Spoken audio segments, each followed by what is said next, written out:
like to get away from paper. Are you starting to record yet? You have started? Okay. All right. Well, we will go ahead and call this meeting to order. The joint meeting between the City of Eagle and the West Ada School Board meetings, June 9th at 3 p.m. We get roll call for the council. Gindelsberger? Here. Russell? Here. Vaughn? Present. Pike? Here. Quorum is present. Okay. And do you guys have a quorum? Do you want to? Do you think you're good? Yeah, okay. All right. Then we'll go ahead and stand for the Pledge of Allegiance. I pledge allegiance to the flag of the United States of America and to the republic for which it stands, one nation under God, indivisible, with liberty and justice for all. All right. Anybody have any additions, deletions, or modifications to the agenda? No. All right. Seeing none, we'll go ahead and start our item 5 work session. So, from what I'm understanding, you guys have a presentation that you want to kind of start off with, and. Yeah, we'll turn it over. First, I want to just say thank you to everybody for giving us the opportunity to meet with you guys and kind of talk about some really specific topics that not only are going to affect West Ada, but specifically impact Eagle. We'll have, do you want me to go through some of the agenda items? Because Marcy's really we're going to have Marcy and her team talk about growth and some of those pieces. I see discussion of school safety and security measures is on here. Would you like me to hit that first? I would say let's go through yours, see how much of this stuff gets answered through your presentation, and then if there's other things we hit, we'll do that afterwards. And That's stuff. perfect. So, but I'd like to get through your, what you guys want to share with us. Let's do that. You're up. Here we go. Great. All right, I brought a little slideshow for you so that you can have some visuals while we talk about this. And the first thing I want to talk about is just analyzing growth. So the question that we ask is, or that I ask is, how do we analyze the growth and developments and the student households and all the things that we have in such a large district? And I'm just going to kind of demonstrate how we do that just one small piece at a time. So to easily track developments and growth, we really create a system where we have study areas within our district. And typically that can be done in really any size, but for this presentation, we'll talk about a square mile, unless there's specific natural barriers. But we'll talk about this square mile, and we'll review this over and over a little bit. What things do we track? Well, we track new residential developments, we track student household locations, and then parcels of land as they become developed. So just a brief summary of the application process and how things are tracked. So first there's pre-application meetings, as you're aware, where applicants come and talk to the planners. I sit in on some of those meetings. I'm aware of some of those meetings. That just gives us an idea of land that it will be potentially developed in the future. And then after the application comes in, the city planners send transmittals of those applications that give great information about units of housing, types of housing, which parcels are in those applications. And then, of course, it comes to the city councils, and you approve that as a preliminary plat. And then a little while later, you approve the final plat. And then at some point in time, so that we don't lose track of those, I'm watching those Ada County Assessor parcels to see when those large pieces of parcels become broken down into that subdivision that matches those preliminary plats drawings. And then even further down, I do some on-location research. I just got finished driving the entire district and every single development in the district and counting how many numbers of houses are in which development, what they look like, are they being built, are people moving in, so that I get a really great idea of when these developments are going to be completed. And we'll talk about why in just a few slides. Then I use GIS to track these developments. So each of the developments is tracked. Each of these study areas are identified. The developments are identified kind of by what study area they are in. And then here's just a zoom in on one of 1.5 study areas, so about a mile and a half. So you can see these pink. This just, again, is those pre-application parcels that are potentially coming for development. Those often don't end up being developed, or they'll be developed a while later. So I don't necessarily use this as far as calculations, but it is just, again, gives an idea of what land is potentially going to be built up in the future so that we can start forecasting for that. And then the yellow is pending applications. So these haven't come to City Council yet, but they are in the process. And this is an estimated completion of approximately 4 to 7 years. It really depends on a lot of things. It depends, as you know, on the size of the development. It depends on the builder. It depends on the type of housing that goes in, whether they're building, 25 all at once or one at a time. So this range of 4 to 7 years really varies.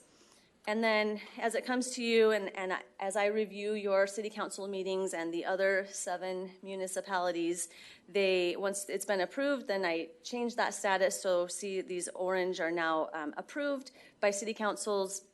And then as they come to final plat, these are getting closer and closer to these developments being done. So I change that status again to about a 2 to 4 year range for completion. And then I'm continuing to watch these developments, because at about that final plat, I've noticed that the grounds are being flattened, the streets are about ready to go in. So then the Ada County Assessor has to get this information, and again, they divide this up. So this is more of this 1 to 3 year range. And again, some developers, it's gonna be 1 year, but some developers spread those out. So we have a really good idea of the time frame of these developments, and we can use this in projecting not only the number of students that we're going to see, but when we're going to start seeing those students. And then this tracking system is constantly monitored to know whether we are accurately reflecting the proper information. So we continue to update our information and just really get better and better at forecasting. So tracking these student household locations. So again, I geocode the student addresses based on their address in PowerSchool, which really is just linking the address data to the map.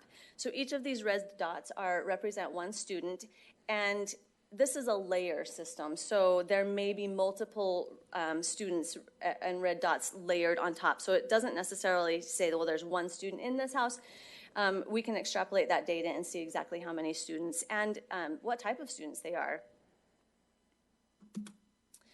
And then, of course, these parcels of land that I kind of talked about before, this is a piece of real property. It's I update it quarterly so that I can identify, again, exactly what new addresses we have in the district, so we can easily identify what attendance area people are moving into, as well as what that progress of that building is. And this also has really great information in this from the Ada County Assessor.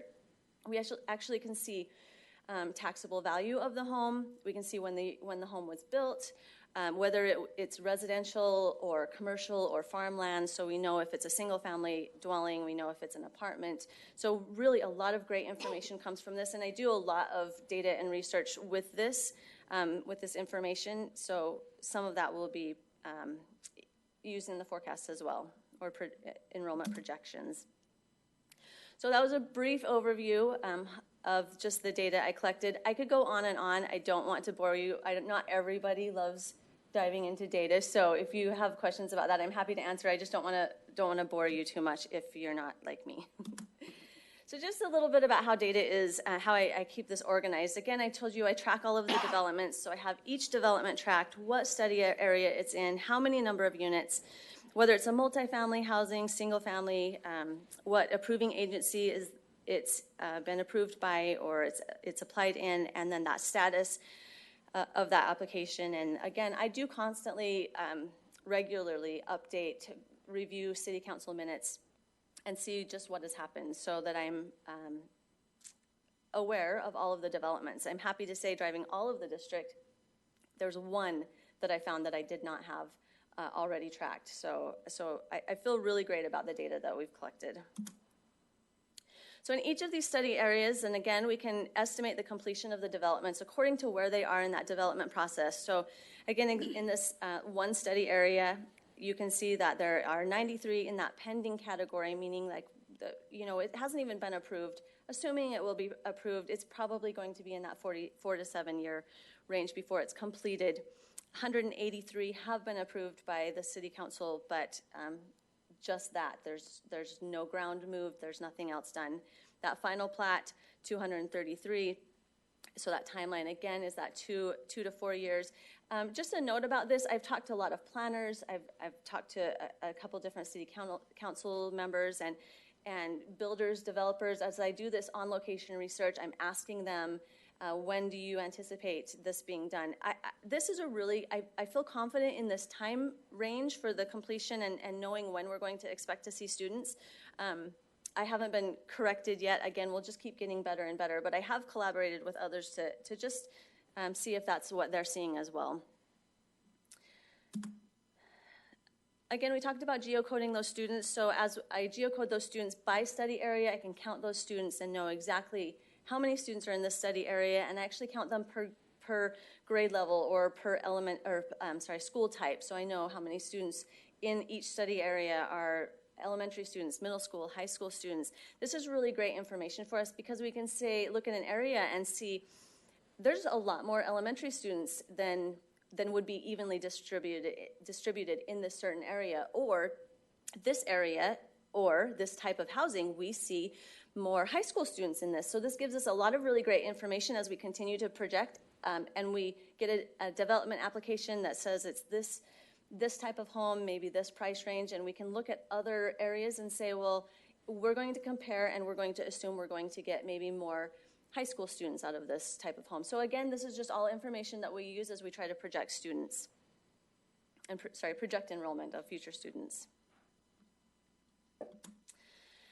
Again, just reviewing this parcels of land, counting those residential single-family parcels, counting as well those commercial multifamily parcels. Within each study area, we can count each one of those that have been. And really what I gauge is if it's been assessed by the Ada County Assessor, then I'm going to count it as a parcel. Until then, it's likely not built. So I'm not going to count it yet, but that's just how I'm going to review each year for consistency. So again, data collected, data organized, a little bit about how that data is analyzed. That we take those 3 items and use that to calculate our student generation rate, and then with that we use that to project future enrollment. So again, we have in each of these study areas on the left, we have the number of parcels, then the number of students. So we just take the number of students, the number of residential parcels, and come up with our student generation rate, which is per study area. Now, if you remember in the past, maybe you've reviewed those letters that have been written by the school district, and years ago where we were saying we're getting 0.8 students per student family dwelling unit, but maybe not even counting the single or the multifamily dwelling unit. And then we did a little bit better review of kind of some generic data and said, we're going to identify that we're getting, a different, a 0.7 for single family, 0.1 for multifamily. And this last year, I've really done a really intense study, such as this, saying, I want to be able to better project. I don't want to say 0.7 if it's not 0.7. I don't want to say 0.7 in Eagle if it's not 0.7 in Eagle, but maybe the entire district might be a certain number. So really to give you and us really as accurate data as possible, I can say this development is in this study area that I'm going to call 6C, and in 6C I see a student generation rate of 0.41, whereas you see in 6F we have a student generation rate of 0.9, or in another another area we might see 0.26, which is really great because I can say if in this area we have a student generation rate of 0.41 and you've got a development coming in that matches the other developments in that study area, it's fair to say, with maybe a little extra research, but it's fair to say this is what we're going to be able to project. I'm going to take the number of students or the number of units in this application, let's say it's 100, and it's in a student study area that we are seeing a 0.47 student generation rate, then I can confidently say that we're going to expect or anticipate 47 students from that, and that's information that I can give you, and hopefully you can use that to help make your decision on approving those applications. And if you do, then it can help us know where those students, how many students to anticipate, where those students will be going to school, and what the time frame is as we continue to track those developments. Okay, I just want to talk a little bit. I added these slides in because I want to review a little bit about capacity, not the actual numbers of capacity, but just kind of an overview of our methodology for that capacity. So first of all, how is our building capacity calculated? So our design capacity is often given to us, and it's given to us by maybe an architect that says, here's the number of classrooms that we're calling educational spaces, here's the number of students that we think would fit based on each student getting a certain number of square feet, and this is our design capacity. So this method, it gives us limited information because it's unlikely that every room at every school site is going to be used at 100 capacity all of the time. So I would just ask that you have that in the back of your mind as we're reviewing capacity in the next several slides, that when we say that the capacity of a school is 1,800 and we have 1,800 kids, it's not like this is the fire code and no more kids can fit in the building at all. So and this can be some more discussion or question and answers, but I just want to make sure that this is out for discussion or out for understanding. So a more functional design capacity takes into consideration student schedules, programs, like if this school has an EL program or a different special ed program where kids are bused to this school outside of their regular attendance area, fluctuations in student enrollment. So as a rule, 90% utilization is considered to be the functional design capacity targeted at elementary levels, 85% at the middle school level, and 75% at the high school level. So for example, that targeted utilization at the high school level represents scheduled use of core subject room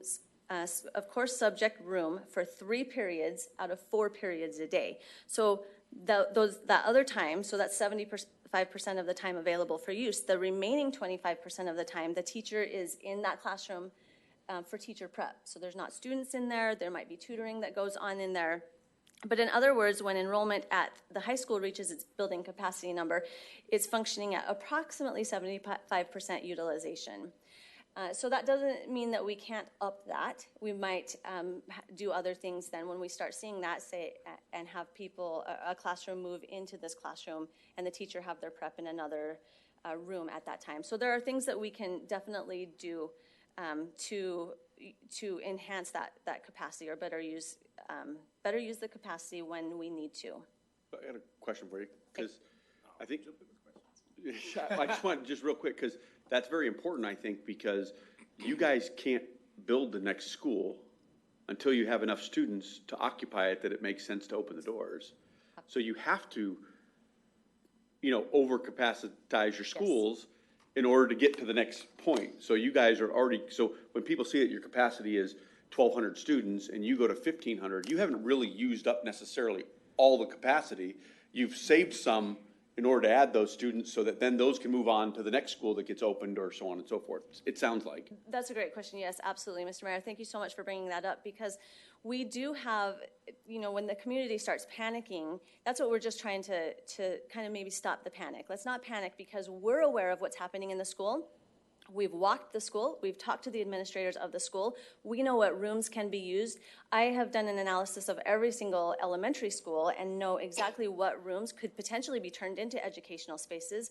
And we're monitoring that constantly so that we know we've got this many, this number of kids that we're going to see in the next 3 to 5 years. This is our capacity. We know that there's a little bit of fluctuation, or we might look and say, what programs might we be able to move to a different school to increase the capacity at this school, because we're going to need it. So we're constantly doing this.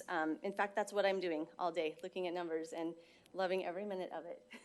So, yeah, please. How do you calculate in modules when you add modules out to the square footage of the school outside of the building then? So again, we're going to take a look at that portable unit and say, this is the number of students that we're going to be able to fit. 2.3 square feet per student type ratio? Or? Typically, so it depends on what level that is. So for elementary, we typically use, a standard number of 25 students in a classroom. So it really is going to depend on what that portable is going to be used for.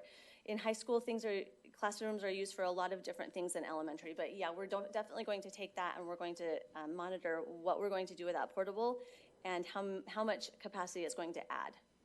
Okay. Yeah, thanks for the question. You okay? Yeah. First, what was your name? My name's Marcy Horner. There we go, okay. So I have a whole bunch of questions. Sorry, I thought we were going to wait till the end. You can wait till the end. I might answer them if you want to wait. No, you already passed her. Oh, okay. So just FYI, so I'm a super modeling geek, so when you're talking about all this stuff, yeah, I could stand for hours with you. He's gonna schedule an hour in your office. Yeah, so I was gonna say, be careful. we'll go down through all this stuff. So first one, just as kind of my background, so I may be the only one here. I actually went through the West Ada County, or West Ada School District. So Okay. my entire life. So I think I'm the only one in here. Yeah. And I've done this, but your growth pattern, this is one I've always wanted to know relative to your growth patterns. You guys seem to, I know you call it kind of a proactive, or not proactive, but a predictive model. Yet you guys are using a 7-year build-out window. Why don't you guys do a 30-year build-out window like others, using the comp plans to identify overall, basically, let's say a long-term versus, I would say a 7-year is actually a short-term plan, especially with the amount of time it takes you guys to acquire land, build the buildings, and put the kids in there. So we're always. And pass a bond. And passable, that's part of the acquisition of land and stuff like that. We'll call it the ACHD model, whereas we're always coming, shooting from behind as opposed to looking out, because I know one of the things in Meridian they tried to do a long time ago was try to do a lot more predictive modeling where we can say, hey, we know in the next 10 to 15 years, we know where a lot of the concentration of buildings is going to be. Therefore, we need to know, we need a high school over here, we need this many elementary, we need this. We would like to work with the developers to give us that land. I think, sorry, go ahead. I think if we wait a little bit for that one, I think I might at least touch on some of that later on in the presentation. Okay, so the next one, so Power School, relative to your attribute data you use for most of your models, you mentioned Power School. How does that include, because I knew most of your budgeting stuff has to be done before the school year starts, and a lot of this stuff is basically the estimated number of kids in the school, the class size, capacity, all that is identified at the front at the end. So if all of a sudden we get 200 additional kids in one school, that's not really accounted for budgetary, because there's no way to do it. There's no proactive budgeting. Same thing with the attribute data. So you guys use Power School. What about homeschool kids that a lot of them, they're homeschooled and then they come to the school for a portion of the year? Or the other thing is where they'll actually start the school year out as homeschool and then transfer over, or vice versa. How do you guys take that into consideration outside of Power School, which is registered? Sure, yeah, that's a great question. So I'm using 3 years historical data for the enrollment, plugging it into my school site software and using a mobility rate for each of the study areas, basically. So the other data using is birth rate data to look at what the birth rate is for the students 5 years ago, what that's going to look like, and project based on, so birth rate data can be used, the 3 years historical to see what the movement is, if our class sizes are diminishing or enrollment at each school is diminishing. It is diminishing around the country. Enrollment is diminishing, and it's diminishing a little bit here without the developments. It's just a small decline in students. So I think with that, and we've got some really great software that we just started using that I've just, like I said, I drove this development, so I have all this different data that I'm putting in there, and it's going to give us even better information about being able to identify those hotspots of growth and where those schools need to be built. Yeah, I would say a couple things to that. Number one, just as a clarification, enrollment's not diminishing. It's diminishing in that neighborhood that's already been built. We'll see a decline, but then we built Aging 5 communities. others. Yeah, Yes. you got it. Number two, any student that's enrolled in any class within our school system is in our Power School system. So if they take one class, they're in our Power School system. But if they're homeschooled, no, and as if they're taking it online, then. Correct, and or if they're in a charter school. Right. And when we talk about growth, we often have this conversation. The scariest kids out there for us, as far as growth goes, is if our charter schools all of a sudden go away, right? And I'll be really specific when I say that. If a charter school closed, and this is one of the reasons that we get worried about charter schools, because charter schools pop up, charter schools go away. If a charter school went away, now that's 200 kids that are sitting in a school right now that are knocking on our doors, and we can't say, oh, sorry, we don't have room for you right now. We find room for those kids. And that's one of those reasons that we pay attention really closely to our capacity to make sure we always have room for those. Yep, absolutely. And when you do capacity, this is another one where different classes at different class sizes and stuff like that. So also different programs. So like special needs programs. generally significantly, may use the same space, fewer kids. GT programs. So basically, you're looking at less than about 2% of the population tends to take more space per student than the residual 98% of the population. Yeah. Those taken into consideration, I'm assuming those Yeah, are Yeah. for- we actually have, a lot of our schools are built, especially our, specifically our special ed, classrooms are built with smaller classrooms. So it's not a full-size classroom. It's usually, let's say, 3/4 of a classroom, because those class sizes are a little bit smaller. But yes, those numbers are taken into consideration in our capacity. Yeah, and this is an analysis that I intend to do each year. I did, again, an intensive analysis of our elementary schools this year, saying what classrooms are you actually using as educational spaces for a general education, what classes are using for special education, figuring out what I would call a program capacity for this current year, knowing that that could change, but that allows us to identify, how many kids we can still put in the school this year, and then do we need to change those classrooms around? Do we need to add capacity by moving a special ed classroom to a different room, depending on if it's just what's available in the classroom? And really, that just takes a lot of communication with the principal too, as well. So it's been Jonathan and Marcus and I have walked several schools this year, looking at what they're using the classrooms for, and identifying areas that we can better fit students. I guess taking into consideration, well, I'm sure you do, but so a lot of the times what happen is they'll budgeting versus actual kids per classroom type thing. Within the schools, relative to that, you'll have, when they say average number of kids per classroom, doesn't necessarily dictate a number of kids per teacher in the classroom, because a lot of times what they'll do is they'll have 36 kids on average, 36 kids in a classroom. Whereas there's 2 classrooms that are shut down because the classrooms are based on the number of full build out if there was a lower number distributed out and you had all the teacher positions were full. However, you can't do the teacher positions because there's not enough kids relative to that. So until they hit a certain threshold, you can't get a new teacher. So those are offset by making the class sizes bigger. Is that taken, when you guys do the capacity calculation, is that taken into consideration, or how is that adjusted for that? Or do you just do it's tough to do that because it's going to change every year and every single school is going to be different. So I almost think you'd have to do by a school kind of like that on a per square foot basis based on the total number of enrolled kids. Yeah, and I think we're going to continue getting better analyzing.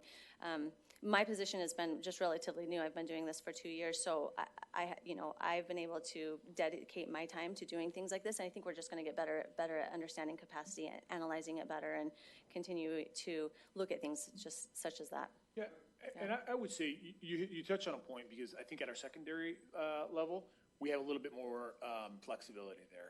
And where you're going to see that is you'll see our secondary schools. I think Marcy will get in a second to some of our capacity. And a lot of those schools run over capacity. I mean, we might be over capacity at Owyhee within the next year, because those are built at 75%.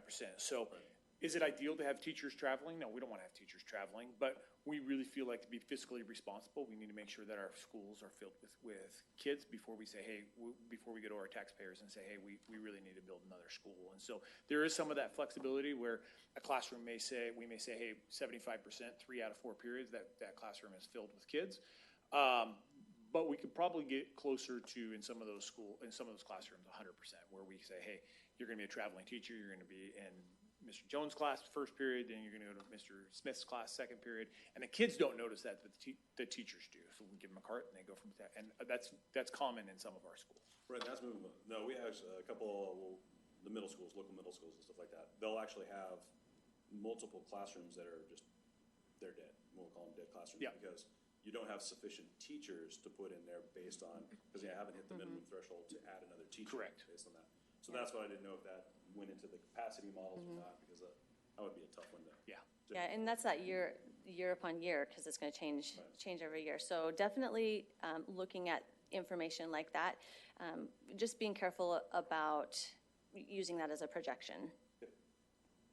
And I think I'll be quiet now. Okay, we'll move on, and we'll maybe I'll generate some more questions.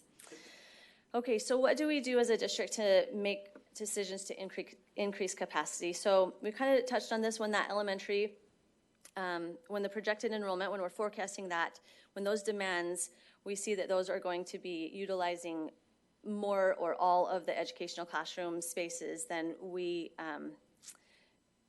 know that we need to add some capacity at that school, because we want to be able to use those classroom spaces efficiently. And until we do that, we don't want to ask our taxpayers for more money. So that's really what our first thing is, to make sure that our educational spaces are being used efficiently. At that middle and high school, we just need to make decisions based on an analysis of the capacity and an impact on the enrollment on those academic operations, kind of like what we've already discussed. And so what do we do to meet the needs of increased school capacity? And Mayor Pierce touched on this. Well, because we need to have that increase of capacity before we can just plop a school down. We have to have kids to fill it. So we might, and have done in the past, transport students to alternate schools with available classrooms. Attendance area adjustments if there's availability in a nearby school or we need to make adjustments because of the growth projections. Portable classrooms might be placed on school sites, and then, of course, passage of a bond to build new schools to fit enrollment needs. So these are kind of all of our tools that we would use in our toolkit. As we're watching and analyzing those developments, we will determine which of those needs to be done at what time, basically per school too. Okay, so future school needs identified. I know this was one of the agenda items. So we'll take a look at this. What you're in is what I call this North region. So, and I'll kind of explain these numbers. So in this region, I've identified 1.21 schools that we need. So we would plan for 2 schools.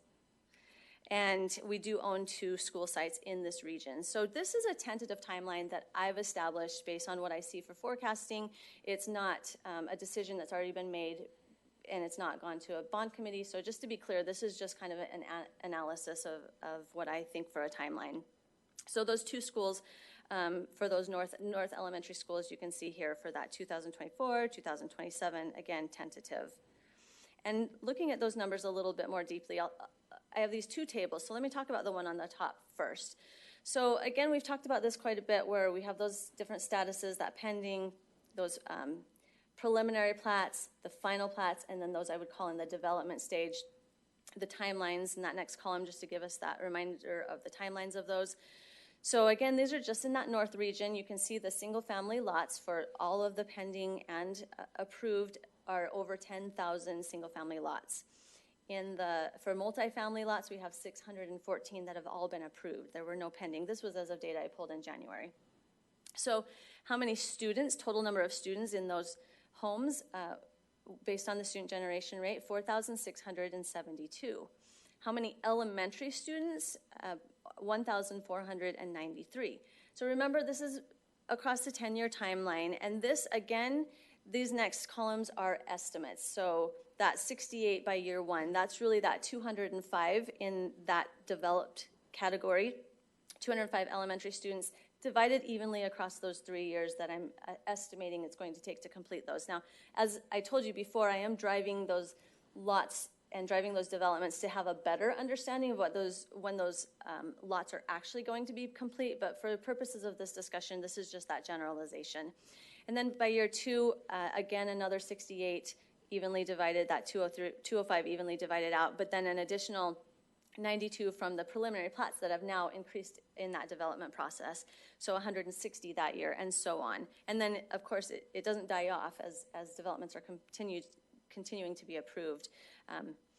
And then in the bottom table, I have it split per attendance area. So this is elementary attendance area, not city area, just to be clear. So let's look at Eagle Hills Elementary attendance area, for example. Approved and pending lots, we have almost 2,500. The single-family student generation rate for that attendance area, remember, we're keeping track of the study areas, and then we can average out those study areas that are included in that attendance area. So the student generation rate for single-family homes for elementary students, okay, is 0.14. So 220 approved and pending multifamily lots or apartments, and the multifamily student generation rate for that attendance area for elementary students is 0.1. That tells us that in that attendance area, we'll see 371 future elementary students broken out over that 10-year time span. We do that for each of those attendance areas, and you can see the total matches the total up at the table at the top, which is just under 1,500 future elementary students, and that's how we get that 1.21. We take the available capacity. This is really just a picture of time. This is that available capacity that we were talking about right now. So there's really a lot of analysis that goes into this and has to continue to go into this because, again, this is a moment in time, and that can change and has already changed, I'm sure, by the time this, but from now to the time the data was pulled. From the time the data was pulled till now. That's what I meant to say. And again, we have 2 sites owned in this area, and I'll show you next here where that is. So let me describe this map, what you're seeing. So these different colors, the yellow, purple, green, aqua green, these are the attendance areas that I was just talking about. So that Eagle Hills Elementary attendance area is what you see in purple. The light blue polygons that you see, those are the developments, all of the developments that I had mapped or tracked in our GIS software as of January. So you can see visually where those developments are really going to hit us. The circles, those red circles, those are circling the 2 elementary sites that we own in this region. And on the right, you'll see just broken by those attendance areas. So again, in Eagle Hills, you'll see that enrollment at the time that I did this was 418. The capacity is 500. We're projecting 371 students. So the estimated time that we're going to reach that capacity with no new students will be estimated at 6 years if we do nothing to increase capacity. Eagle Elementary and Seven Oaks Elementary also estimation to reach capacity, it will be 3 years. Star Elementary, you can see, is already at the current capacity. Does that mean we can't fit any more students there? No, it doesn't. To be clear, we are, again, working with the building administrator, looking at what we can do. So I don't want you to think that they're falling out of the windows, because they're not. All right, so this was elementary, and I'm just going to skim over middle school and high school as well. So we've identified the need for 1 middle school in what I would call the North region. And let's see, and we do have 1 site owned. Again, a tentative timeline could be 2026. And this is very similar to what you just saw, just with middle school students. So the middle school students would be 2,702 from, now this is not just the region, this is the entire district. And as highlighted, you see the Eagle Middle School attendance area with over 3,000 approved and pending single-family lots.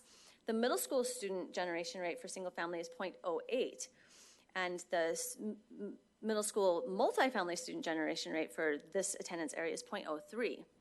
So we can see 268 future middle school students that would attend Eagle Middle School sometime in the, or add to middle school's enrollment, Eagle Middle School enrollment, sometime in the next 10 years. And their capacity here, as you can see, again, similar on the with the map on the left, with the circle is that middle school site that we owned. There, that's near Black Cat and Shinden. And it would definitely affect, obviously affect Star Middle School attendance area. Let me just go back, I think I can, and show you. Eagle was 268 future middle school students. That Star Middle School attendance area, which does include some Eagle families, is over 1,200. So yes, this is part of that projection of needing this middle school in the future. And you can see the large attendance area of brown, that's the Star Middle School attendance area, and it really is where a lot of that growth is focused. And so having a school site, a future school site in that area is really going to be beneficial for us and for our students at some point, and will obviously affect the enrollment at Star Middle School and likely affect the enrollment at Eagle Middle and other surrounding schools, depending on the attendance area that is drawn or created for that year. I got a question on that one. Okay. So I understand when they did the districting in the first place, specifically for Star and Eagle Middle School, because we get a lot of input on this one. The placement of that one on Linder Road as opposed to, say, Highway 16. Now, we knew initially it was because with the population where it was at, it was to fill Star Middle School, because with putting 16, it wouldn't fill up fast enough. Now we know it more than filled up fast enough. What's the potential with the fact is that the distribution model is now pushing more towards this way, that can be put back to 16 as opposed to? Yeah, that's one of our mitigating factors. I mean, we will always look at boundaries as an option. as you all well know, changing boundaries for students is not the most popular decision.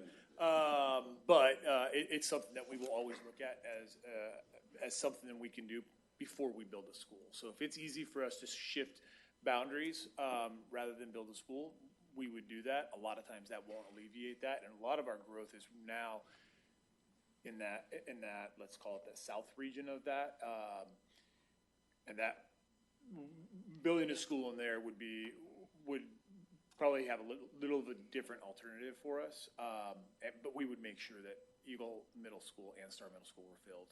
Right, and there, well, I just want to say is, I mean, Star filled within 3 years.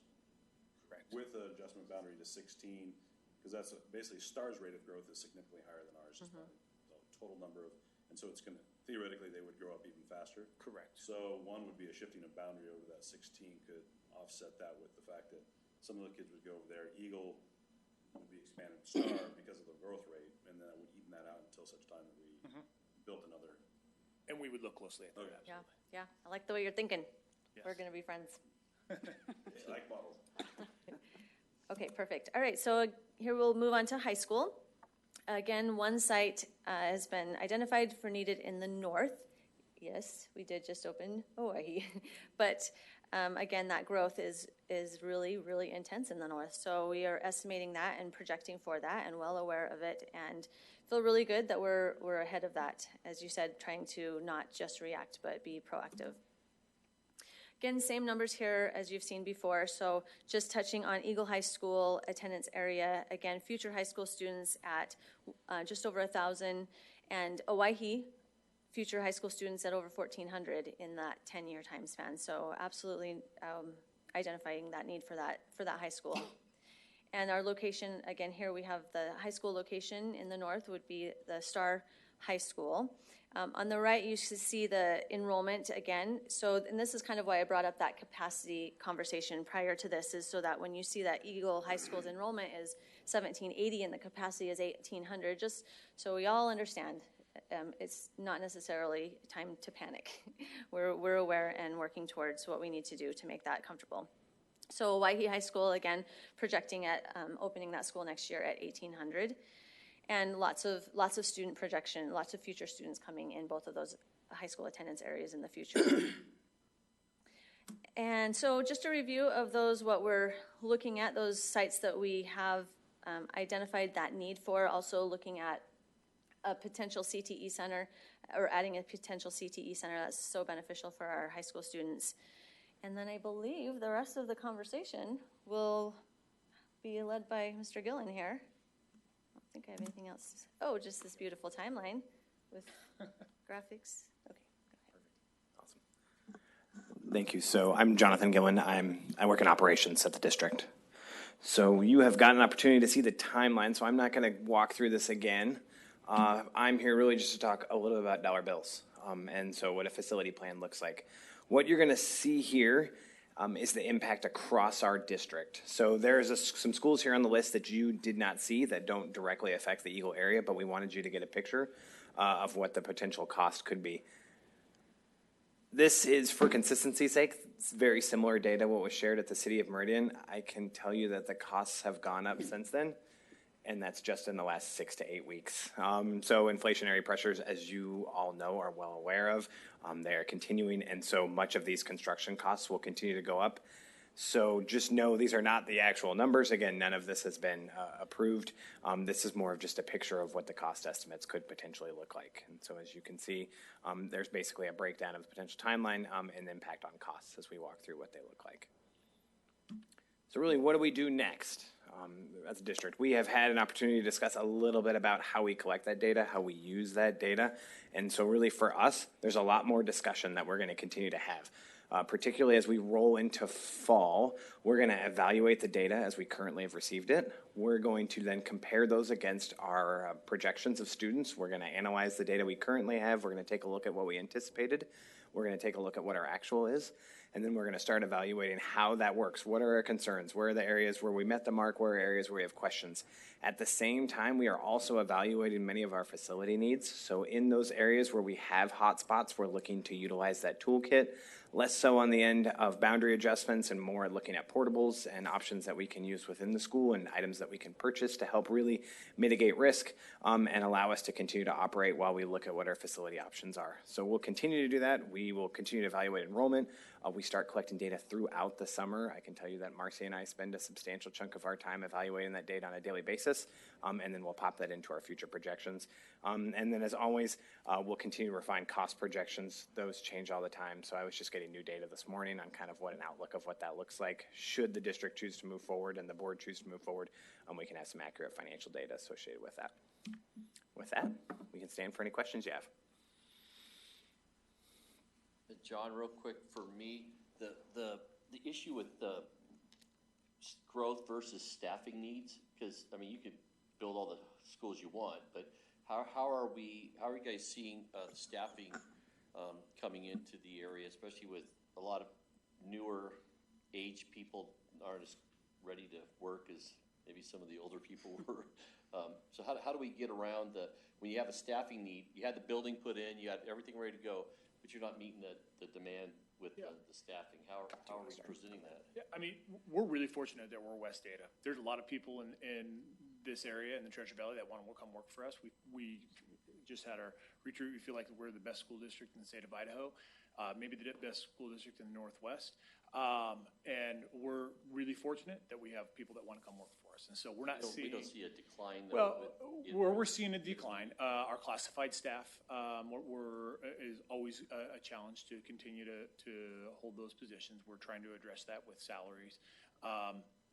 So yes, and are we seeing a decline in teaching? Yes, we're not seeing it to the level that other districts around us are seeing it. And so I think we've got a really competitive package for teachers to come in. We want to have the best teachers in front of our kids every single day.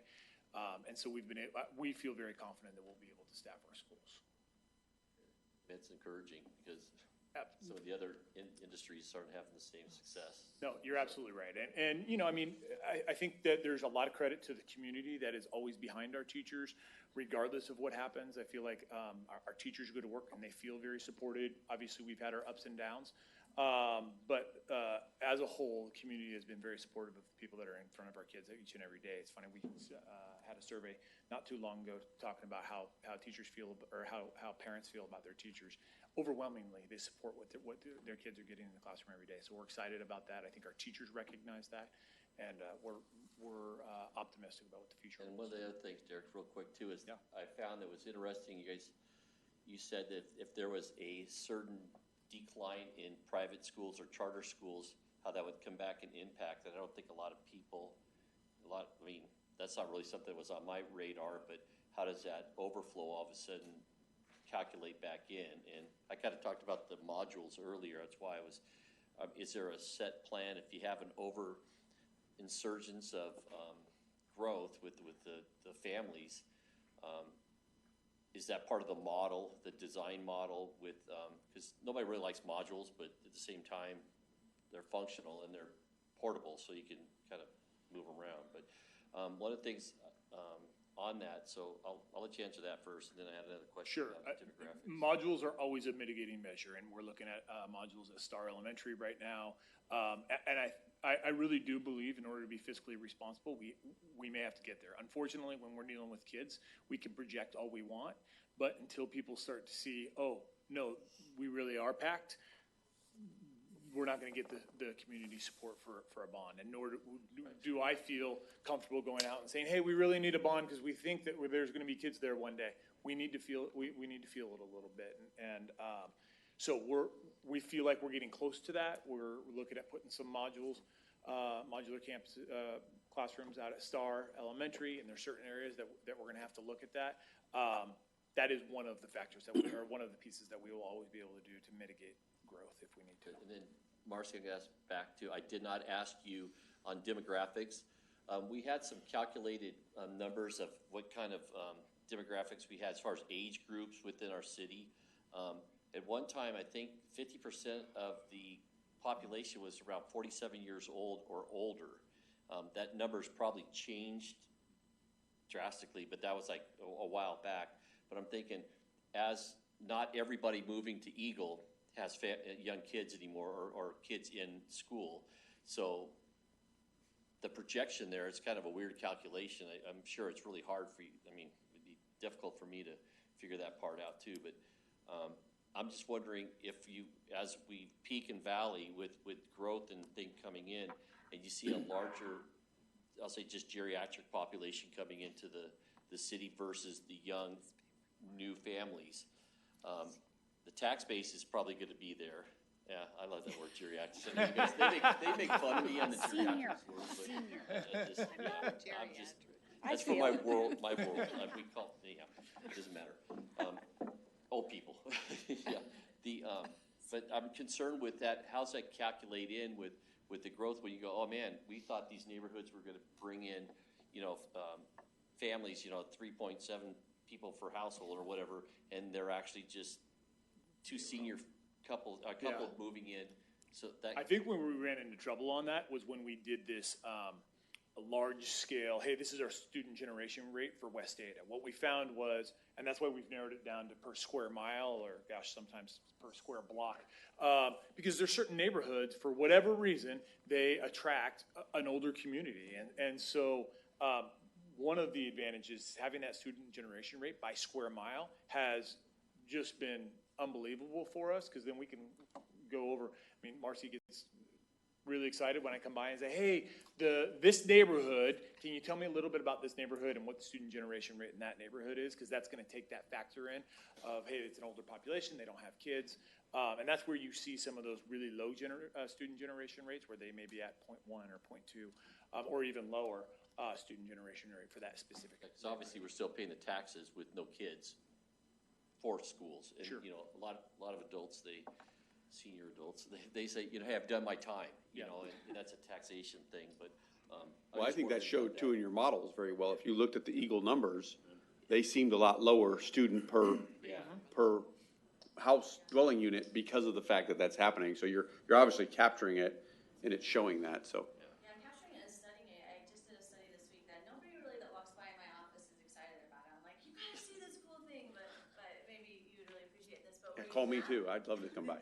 So you map the kids and geocode them, put different colors on different years, and pull up, 4 years ago, 5 years ago, or 4 years ago, 3 years ago, 2 years ago, 1 year ago, and then you watch those developments progress, or you watch where the kids come from, and then if you reverse it, you can watch where those kids are moving out of, and see and you can start seeing those if we're going to be aging out. But then it's interesting too, because in some areas, then you can start seeing, well, this home that previously was, or this neighborhood or region that was previous aging out, now new families can only afford it.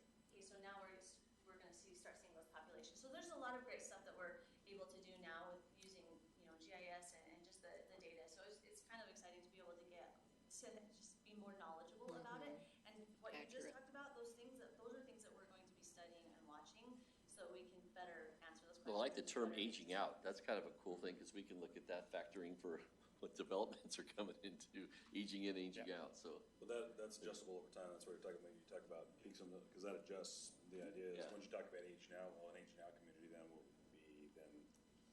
Is be it die out, and then it starts. No, it will. Back up. Yeah, That's what we see. So it's a cycle. Sliding So you do basically a 3-year rotation on all of that stuff anyway. So, but you're still using annual data the entire time. So it's basically Yeah, a I'm 3-year using it model. pulled at one data point, but then, I'm geocoding several times a year, so I can even do that per the year, just to watch as things grow and where they're going. But, if I want, I'm typically doing it October 1st, but then I can also do it any other times of the year as well. Have you guys ever, and this is going to sound really bad just because we use GIS modeling all the time relative to wildlife dynamics.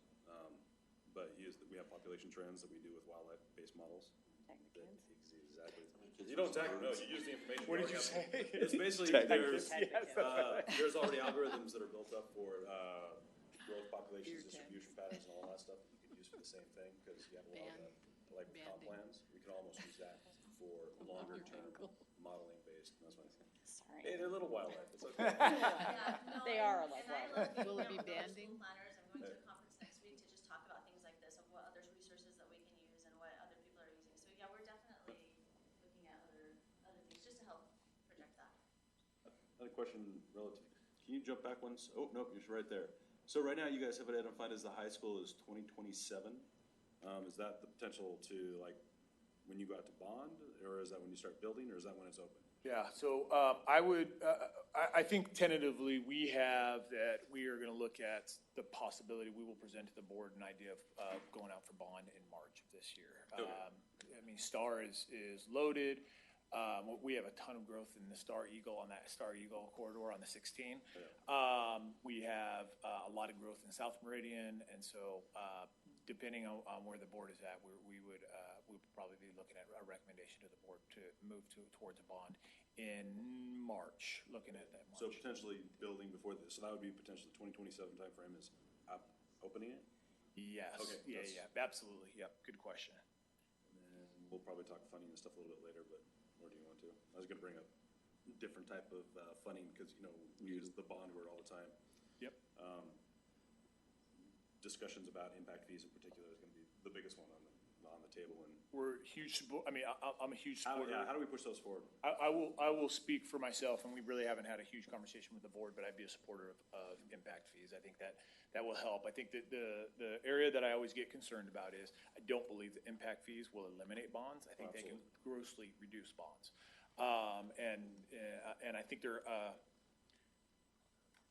hate to use the word popular, but I think that they're a popular topic for people to discuss. I think it's important to get our developers on board with that, and help them understand the need for this.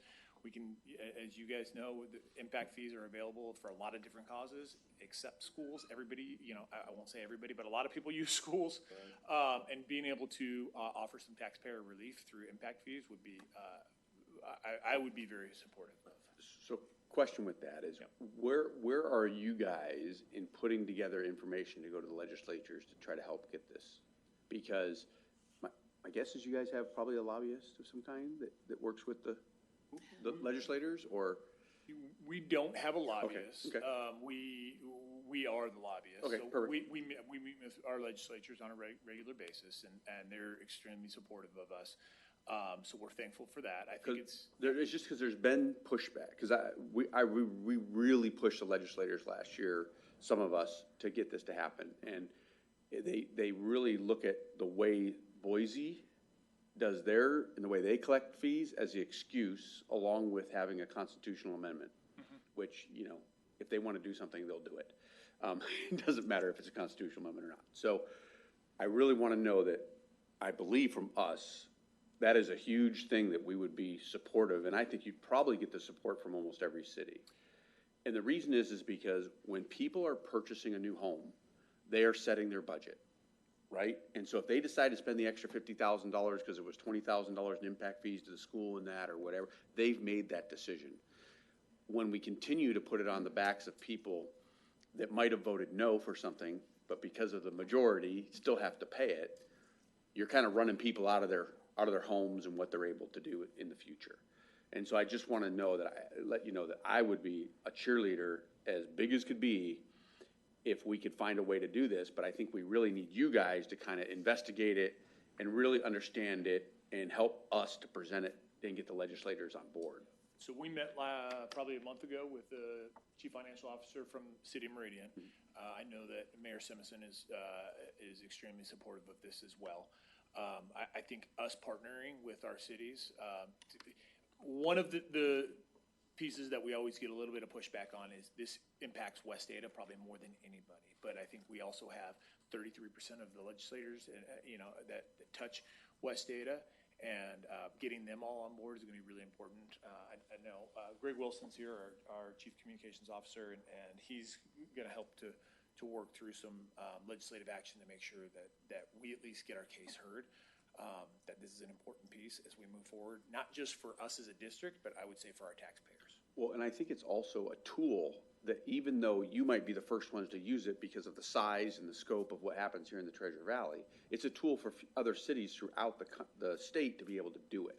And so if we can open that tool up, it doesn't mean you have to do it. It's just we have the ability to do it. So I just think that's important moving forward, and for you to hear from us the support that you'll have from that. And like I said, I think from almost all the mayors and stuff in the Treasure Valley, especially and I mean, all of us, I think, are part of, except for CUNA, are part of the West Ada School District. Boise has some, Meridian has some, Eagle has some. Even parts of CUNA as well, correct? Oh, you do? Okay. So all 6 of us have that opportunity. And it's, a lot of people say, well, it puts it on the backs of people that move here, and it doesn't. It puts it on the backs of those who decide to change their budget. Right? If you've lived here forever in a, house in the old part of Eagle, and you decide to move out into Legacy or wherever, and you change your budget, it's been put in there and it's been put on you, because now the house that you're leaving could put more people in the school system than the one that you're coming to. So I think that's huge. And in the meantime, I don't know how much you know about this, but when we're approving projects larger than 11 homes, we do PUDs and development agreements. They are contracts that we can ask for anything. And we've started to ask for ITD. The one issue would be, so if you guys told us, hey, we need to collect, each student, we need, $500 a student or whatever per house, it doesn't mean that you might get that, but at least come to us with numbers that mean something. We can ask that in these development agreements now. Okay. I just want to make sure you guys understand that and moving forward. Now, then the issue becomes is how do you separate it so it makes sure it would only get spent in the Eagle area? Yep. And I don't know where you guys would have to come up with that model or way it would work, or if you even could, right? Once it goes into your general budget, it just doesn't. Or is there a way that we hold it for when you're ready to, and then something happens? So when you want to build that elementary school in Eagle, and you've got $5 million and you need, you're waiting until 9, we can come to you and go, hey, we got the other 4 from these fees. I just think we need to think outside the box and get creative on how we can do this, because with moving to a little bit different subject, when you start to do the portables as we're moving forward, it changes the safety of those elementary schools. It does. I've got a lot of parents that have come to me lately regarding the recent situations of what we've been having and why we don't have SROs in elementary schools and stuff. And one of the big reasons that I say is there's usually a one in, one way out. There's a little bit more of a controlled element in your elementary schools than there are in your middle schools and your high schools. When you start to build the portables, you take that safety factor out. And so what can we do to try to, maybe not have to go to portables, and think of a different way? It's just, we're in a different age than we were even, 10 years ago. So, let alone 30 or 40. No, we absolutely are, So. and I appreciate the support. I think we need to collectively get together, because that's really what you mentioned is where the roadblock comes in, right? How do we make sure that money gets spent on Eagle schools, if it's an Eagle development, Star schools, if it's Star development, things like that. And so I think that's the challenge that we can work together on. And I love the fact that we're going to think outside the box to try to keep this tax burden off of everybody, or at least minimize it. Go ahead. No, as to do relative to the impact fees, what have you been getting back, because with legislatures in particular, why have they been against it for so long? What's their primary issue that I identify? Other than, I do know there's some, just generally statewide speaking, we have some people that own land, that like to sell land, don't like impact fees. I'll sell that. We'll put that. But outside of that, what have you getting pushed back? I think our developers have pushed back a little bit. Our developers have pushed back a lot. A little bit might have been an underestimate. I think our developers push back quite a bit on this, because they own land. They want to develop that land. They feel like that's going to hurt what they're looking at. I think our realtors, who are generally very supportive of education, have pushed back a little bit. What does that do for realtors? People, because it's going to an impact fee would impact house to house as well, right? If you went from house A to house B, regardless, it could impact that. So I think that's where we get our two major areas of pushback. We are looking at meeting with Building Contractors Association to touch base with them to see where they're at with it. I think people have, and developers that I've spoken to, and I've spoken to several, I think they are starting to recognize that this isn't a problem that's going to go away. And the last thing, that any of our developers want is, hey, by the way, our classes are now at 46 kids. Because if you want to talk about what hurts real estate, 46 to 1 is going to hurt real estate more than an impact fee. And so I think that's the scenario we have to start to discuss, to talk about what's going to happen, if we don't pass a bond. And I'll just say, we are probably going to be in a position in March where we have to pass a bond. What happens if we don't? What does that look like? And now you're looking at increased class sizes, you're looking at portables, you're looking at things that aren't going to help no matter what, right? People move to Eagle, Idaho people move to Eagle, Idaho because they want great education for their kids. They think it's a great place to raise a family. All of those things, that's what we pride ourselves on. I'm going to tell you, part of West Ada is we want to be able to offer that service, but there's got to be a way for us to continue to do that for the population growth that we're seeing. Little question, just because this is, I mean, you know, this is all being recorded, people go back and watch these all the time, is, what have we done over the last 5 or 10 years for school safety? Where are we kind of in, I mean, I notice if I go to the high school, I gotta be buzzed in, the door just isn't even, you know, left open. I notice, school's been doing all kinds, security cameras, all kinds of different things. Are we tied into the sheriff's department and, being able to see those in case something happens? So just kind of. No, it's a great question, and I'm glad you brought it up because people do watch this, and I want to make people really well aware. We have we've put in key card readers, and by the end of the summer, they'll be in all of our schools. And so, controlled access to all of our schools has been one of the biggest pieces that we really want to make sure that we have. And Jonathan has been our operations team has been working really hard to be able to offer that in all of our schools. We work with law enforcement on a regular basis. We do multiple lockdown drills throughout. It's really an unfortunate situation that we have to do multiple lockdown drills, but we do multiple lockdown drills at all levels of school. Well, we've done earthquake drills and fire drills and everything else. I mean, you're always preparing for the worst, right? For sure. Well. So we do those on a regular basis, and we work. The nice thing is we have great partners in law enforcement across every single city. And there's a state level, statewide committee that works on. We now have consistent language across all of our schools to make sure that when there's a lockdown, that it's consistent from school to school to school. And lockdowns doesn't necessarily need to be an active shooter, right? It could be a threat off campus. It could be a threat on campus. It could be, hey, we don't know who this person is. There's a lot of reasons to go into a lockdown. It could be a student situation, right? But we have a scenario for each of those. In which we can put kids in the safest position possible. So we feel very good about that. I met yesterday with Meridian Police Department to talk about what that looks like, what that partnership looks like with all of our adjacent cities. And we feel very confident with the safety that we offer through our law enforcement at all of our schools. As I'm sure you guys know, City of Meridian is looking at putting SROs at some of our elementary schools. The advantage to all of our schools is going to be response time to our outside schools as well. It's not like City of Meridian will only respond if there's an emergency. They're not going to only respond to City of Meridian schools. There's an agreement, interagency agreement, that they will. Being somebody that was at Centennial High School in Boise. If we had an emergency, we would have City of Meridian there, we would have Ada County there, we would also have City of Boise there. And so that agreement provides safety across all of our schools, and we feel very good about that. Okay. As far as like making sure that, of course, you can put the key cards in, you can lock the doors, you can do all that, but until it gets propped open, left open, pretty strict rules on making sure. I mean, I get to have that issue here, right? We do. We have access to the back, and they'll prop open a door and forget they propped it open, and it's like, you guys, it doesn't do any good if you don't shut the door. So in addition, no, it's a great statement. In addition to just our regular routine lockdowns, we also are doing regular audits, safety audits of our schools, because those things happen, right? And so it's really important for us to make sure doors are unlocked. We visit schools regularly, and one of the things we always look at is, are we actually using the safety protocols that are in place? It makes no sense to have key card access and the door propped open.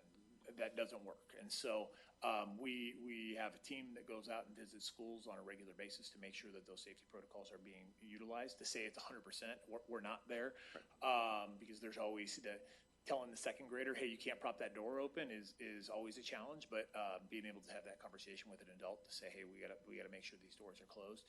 And I think, the unfortunate tragedy that we went through in Uvalde, I think, has brought to light some additional safety measures that we may be looking at in the near future. That was part of that meeting yesterday with Meridian PD. What do we need to do in our schools to make sure that our kids are safe every single day? I have kids of my own that I send to schools in our school district.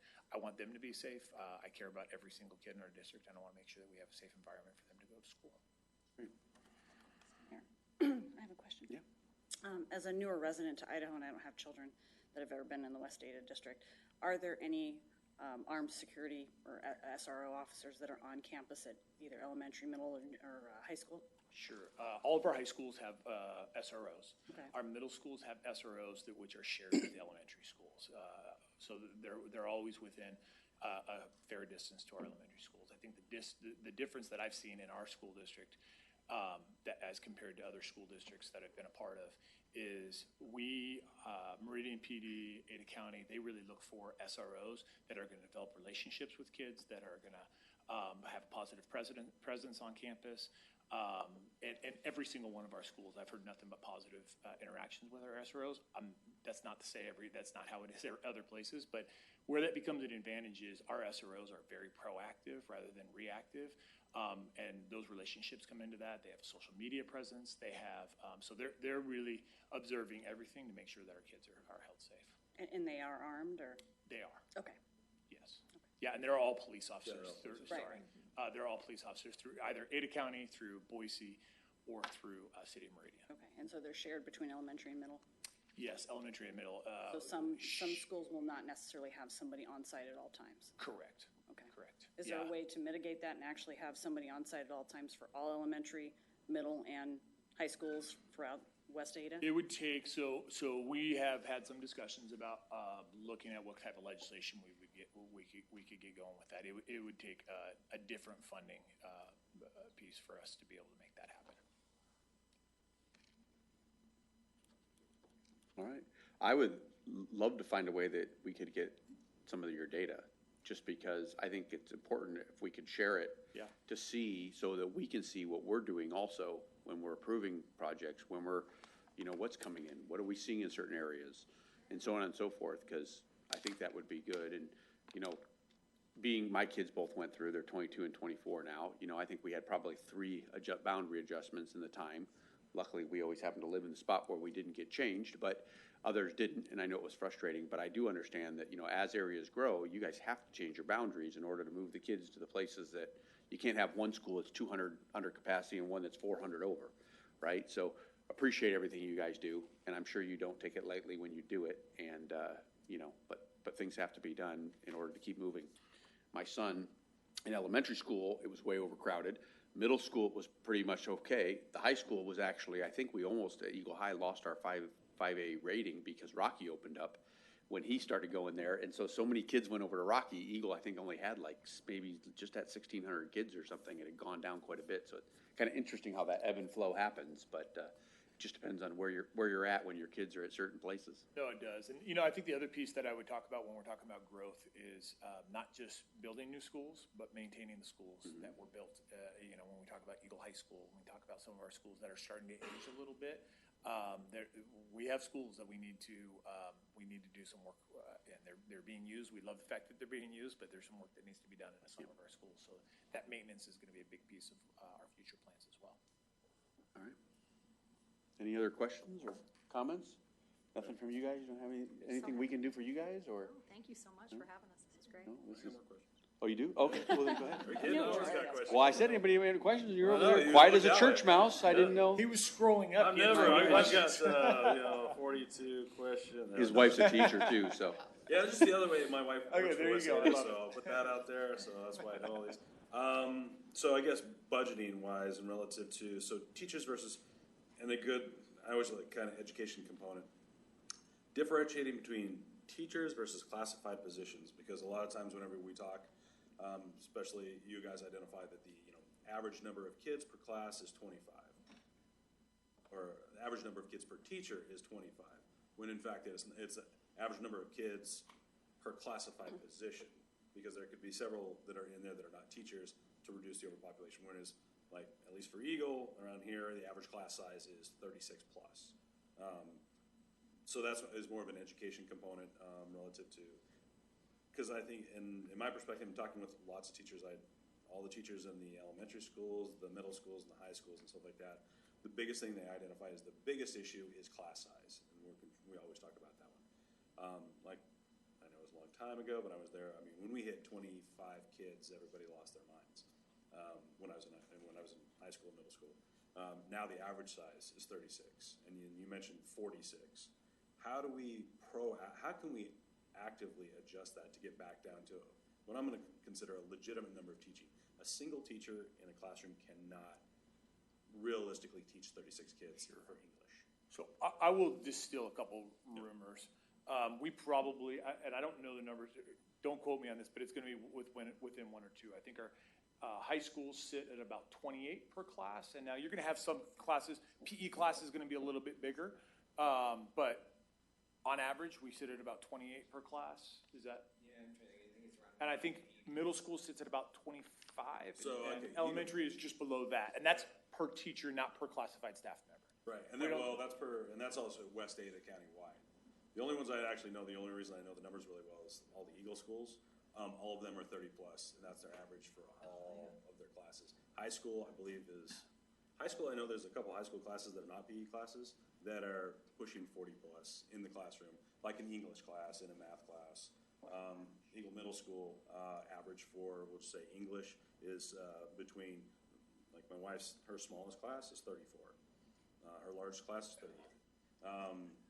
So there's a lot, that's where I'm saying, I know, and they adjust all the I would have to time. look at the numbers. I I don't know those numbers. But I don't know very many teachers in general that have less than 30 kids in a class, very few, with the exception of, again, GT program, and this is where I go back to this one, and my son was, the reason I know this, my son was in the GT program, and it kind of always is, the amount of resources we put towards special ed on one side and the GT on the other side is significantly more than we put for the 98% in the middle. That's and classroom size and stuff like that. So what are ways that we could, again, from the funding in particular, impact fees is one thing. How do we bump that up so we can legitimately get, I mean, I'd like to do it state-wise, but at least West Ada, those classroom sizes down to manageable numbers? Yeah. So I can discuss a little about Yep. funding, since that's kind of the area of expertise I bring. So the way the state funds is they look at our enrollment, which calculates essentially a support unit. And I won't bore you, it's quite extensive how the process works, but essentially they purchase a classroom. Right, and that's actually, come back to the, after you're done, come back to the. Yeah. So when they purchase a classroom and we get funded based on our enrollment, that drives the per classroom calculation. And so really the only way to adjust that and to say, hey, with the enrollment that you have, we want to buy more classrooms, would be to legislative action, to essentially change what it is, the index and the calculation they use for that. And so that drives what it is, the funding that we receive associated with the staffing that we hire. And so really to increase that, that's really the major way. As you grow in enrollment, right, our calculation's gonna grow, but obviously we've grown in enrollment. So it's not exactly gonna solve that problem. So really the only way to say, with the same number of kids, we would like to be able to have funding for more teachers, that's an increase in actually the enrollment, the funding calculation, and so that's a change in legislative statute. So that's actually a really good one, because the other one also is the budget that you guys put for each year, is your calculations of how many kids we're gonna have enrolled is at the beginning of the year. So and we've had several times here where all of a sudden at the beginning of the year, we start off with X population, and then by the middle of the year, we've now just increased by 250 to 300 kids within the same school, but the budgeting doesn't change. Yeah, so let's talk a little about that. Yeah. So the way the funding streams work, there's a couple of different things. And first I'll talk about how we budget. So essentially a majority of the funding is based on a calculation that occurs, they calculate our FTE, so our staffing as of September 30th. And then they look at the first Friday in November for your enrollment. And so they'll use those two metrics. So when we build a budget, we will look at the change from a November to a first start of year. What we don't want to do when we start the budget calculation is to say, what is our enrollment necessarily right now? Because we'll lose kids over the summer, right? And so sometimes what that can lead to is a slightly inflated enrollment, which then means that we've incurred more costs, we've budgeted for more expenditures than what it is we have revenues for. Now, how do we mitigate if growth occurs over the summer further than what we thought? Because I get that question a lot. Okay, what happens if, you planned for 600 kids and we have 900 kids? It's tricky, I'll tell you, right? Because part of what we want to do with the budget is we want to make sure the students arrive. Right. So we'll have lots of students who enroll, and then some might decide to go to a charter school. Some might come into the area and then say, I don't want to go to West Ada, I'm going to go somewhere else, or they move. And so what we'll do is we'll continue to monitor projected enrollment all summer, regardless of what our budget is. So when we have a conversation, the board has heard me say this numerous times, when we put the budget together, it really is just a plan. It is our hope, it is our belief, it is our projection, it's our expectation. It is not going to be reality, it is not going to be perfect. And so we will monitor enrollment. Myself, Marcy will do resources who managers are hiring our allocation of FTE, we will talk, well, we're literally right down the hall from each other, so we will talk all the time. So we will make hiring decisions based on what our projected enrollment looks like, what we think our expectations of class sizes are gonna be, separate from the budget, and then I will evaluate the impact that will have on the budget throughout the year and whether funding is gonna show up to do that. And so, yes, they work in tandem, but they also work separately so that we can make sure we have as many teachers as possible available for our students within usually the confines of what we have in the building, right? At some point, we don't have enough classrooms. So we'll do that process entirely separate, and then I will true up the budget as I manage the financial position throughout the year for the district. So then what happens is, as enrollment happens, right, you'll have some growth that'll happen during the year, right? So let's say we grow 100 students. Usually in December, January, we have a spike. Right after Christmas, we have some students who come in. And so what will happen with that is actually there is a component of that student we don't get any funding for. Right. And so that's just how the funding formula works. And you kind of know that. You manage through it. And there's a little piece of it you do get, though, because it's based on your enrollment over what's called your best 28 weeks. And so you get a component of funding, but you also you'll manage that. That's just part of the process. So when I know when there's extra students that come in, I know there's going to be a financial impact to those, and we'll manage that as we continue to evaluate the budget. I'll tell you too, just I've heard legislators say that there's an issue with the way the enrollment happens also because they see it the other way. They see it the kid that shows up for the first week and then leaves and you continue to get funding. And it's interesting that they look at it that way because my guess is those numbers are a lot less than the other side that come in later that you don't get. So it might be interesting to see how together come up with something where it's evaluated more often, right? So that you guys actually get what you need. Because it's like I said, it's interesting to hear from the legislators that are thinking that you guys are getting the ones that are getting the advantage taken, they're getting taken advantage of, you guys aren't. And Well, so, and it's a difficult proposition because there's this side of it where we hire teachers based on how many kids yeah. enroll. We buy desks based Yep. on, we buy Everything. curriculum based on, so we have to spend that money. And when the kid moves, we can't say, oh, okay, we Right. kept our receipt. We want to send this stuff back, or teachers, we're going to lay you off. I want to go back for a second on the class numbers.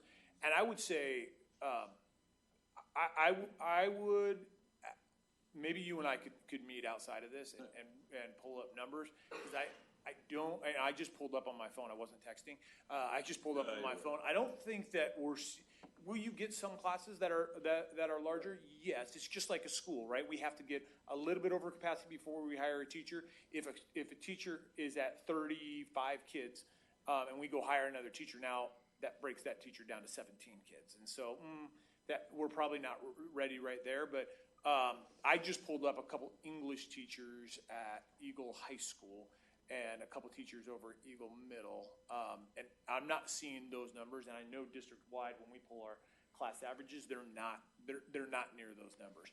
Could it be in some cases? Absolutely. I'm not gonna say that anybody's not telling you the truth, but when we look at it as a whole, we're seeing really, really manageable class sizes. No, the only reason, when I say that, it's not actually, so I talked to teachers, but I also, the nice thing is the governor actually put through, so we're able to do work for the National Guard. We were able to come sub. So I subbed a whole bunch. Gotcha. Oh, no, every single class was, that's where it's actually direct observation. Now, there are a lot of classes that are significantly lower too, so like, especially when we've got the GT classes are half plus. We have some of the science ones where there's no way, you have enough, they have to distribute them more, so there is though, but yeah, so it really comes back to a legislative thing where we need to identify, can we bump up that percentage that we're looking at for basically, and this, and the used to is, do you come across with, how do you fund that to get those? Me personally, as a taxpayer, I'm okay with, hedging a little bit more with a couple of kids that, if we could keep that per kid basis down, it's just because we're gonna end up with a lot better education system in the long term with that one. But again, balancing that with a realistic. We're 100% agree with you. Yeah, absolutely. So I did one other follow-up with this one, and just because it's kind of a weird one, because I also do this one, is so extracurricular activities with sports. This is going to sound bad.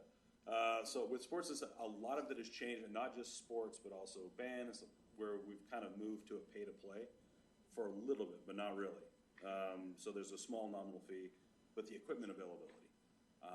So kind of, I coach at the middle school. So middle school is we have equipment for about 35 or 40 kids. We had 100, or not 100, we had 97 kids come out.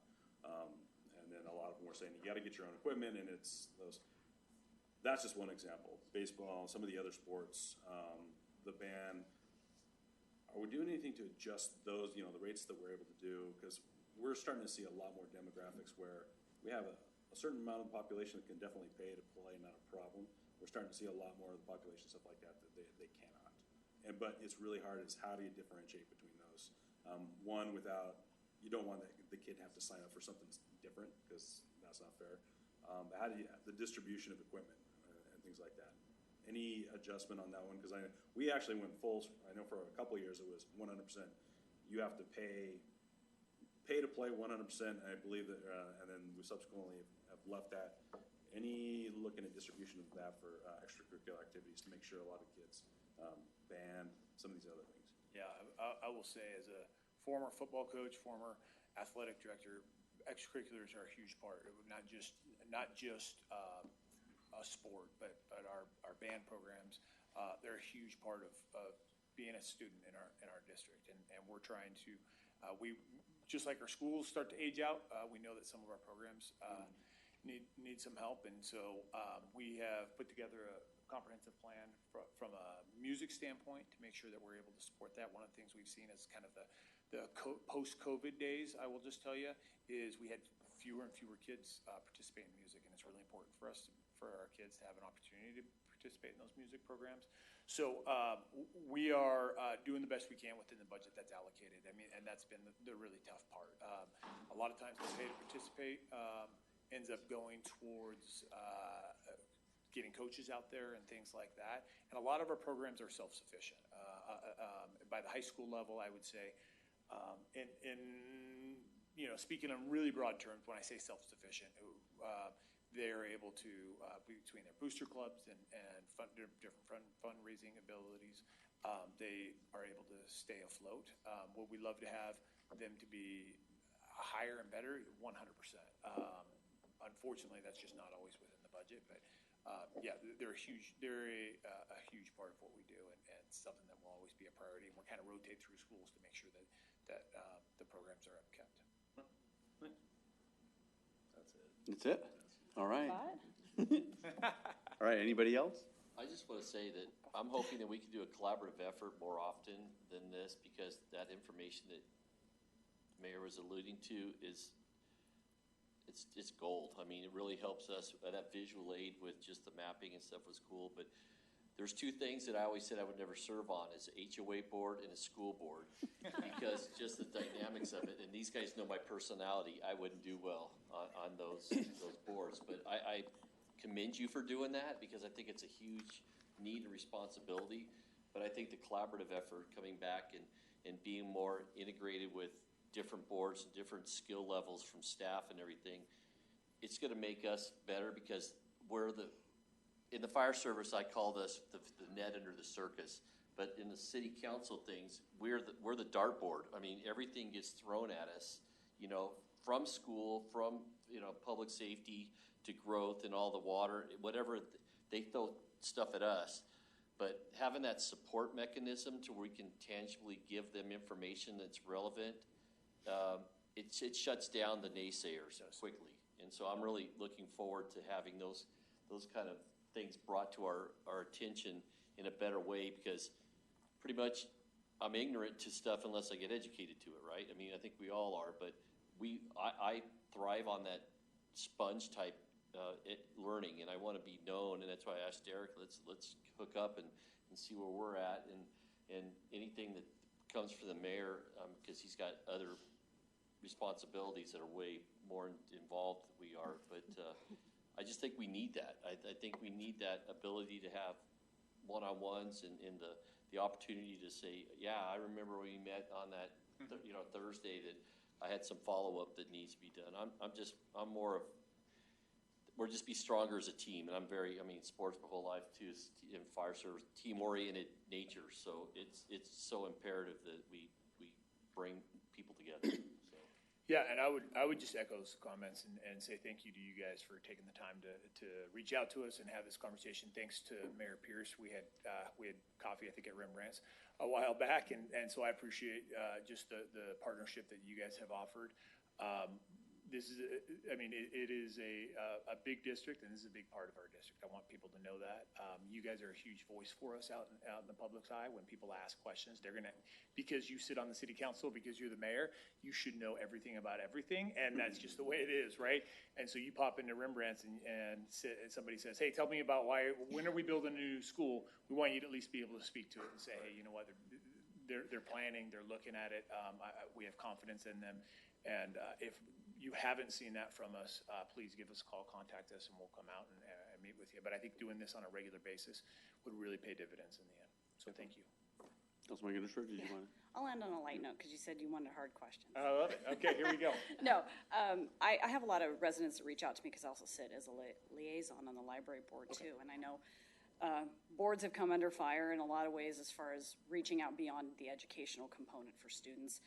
What type of system do you guys have in place, either with the library or required reading, that doesn't go beyond that, under the umbrella of freedom of speech, that may be borderlines into pornography or things that are not age appropriate for schools? What kind of system do you have in place for that? Well, we've done a couple things. Number one, our policy is really, really powerful as far as how do you challenge books that are in our libraries or in our system at all, whether it be required, I'll put them both in the same category, required books or required reading or libraries. And so we have a really, really good system that to be able to challenge books that people have concerns on. That would be number one. And then number two, we now post any new books to our shelves. We post those online through our website so parents can comment on those.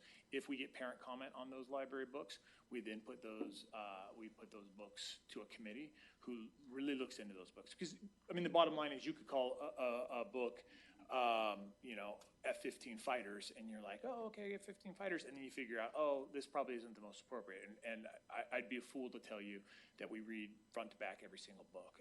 But once that goes to the committee, then it is read front to back to determine if it's appropriate for schools. So I feel good about our policy. I feel good about where we're at with that. We want to be able to put books in front of our kids. We love kids that want to read, but we want them to be age-appropriate material. Okay, thank you.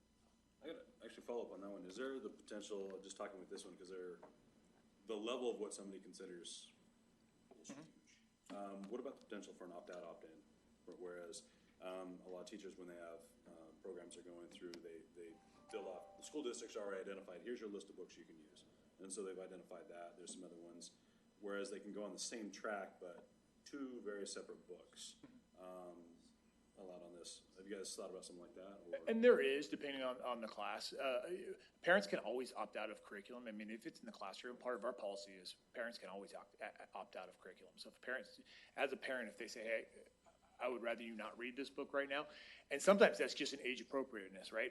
I know with one of my kids, I'd say, hey, you can read this. The other one, I would say, oof, gosh, I don't know if you can read this if it's a scary book, right? This is going to give you nightmares for you. So we give parents the autonomy to be able to say, hey, you know what, I'd rather than read something else.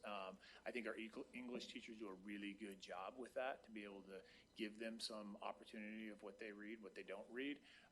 As far as our policy goes, with that opt-out, opt-in, a lot of our books are self-selected books. Any books that are required readings have been approved by the board. A list is approved by the board every year. Those are the ones I'm talking about, the approved list. There's some question where some parents are like, oh, this is, you can't use this. I was like, yeah, this is actually, I'll say, The Outsiders is one that continuously gets this. Like, me personally, I'm not kidding, but somebody else, so that's one that would fall into that category. If somebody said, hey, I don't want my kid to read The Outsiders, let's say, awesome, we're going to give you an alternative book. Exactly. You're going to read that, and you can opt out of any of our. And you guys make that apparent, because that's, we are in the news and stuff. It's a huge issue right now. Is we already have that built into the process, right? Correct. Very much as at any time somebody can opt out of reading anything. That's absolutely, and parents are part of the process. So part of that appeal process, if a book is appealed, we have parents that sit on that committee as well. Parents from every single zone. All right, no more questions. I'm just kidding. I'll just introduce really quick, David Benetti's back here. He's actually gonna represent, it's probably important that I introduce Mr. Benetti. He's the new, board representative from this zone. I don't know if you guys all know Mr. Benetti, but we're excited to bring him on. He's actually gonna be, officially sworn in on Monday, and so we're excited for his leadership on our board as well. Excellent.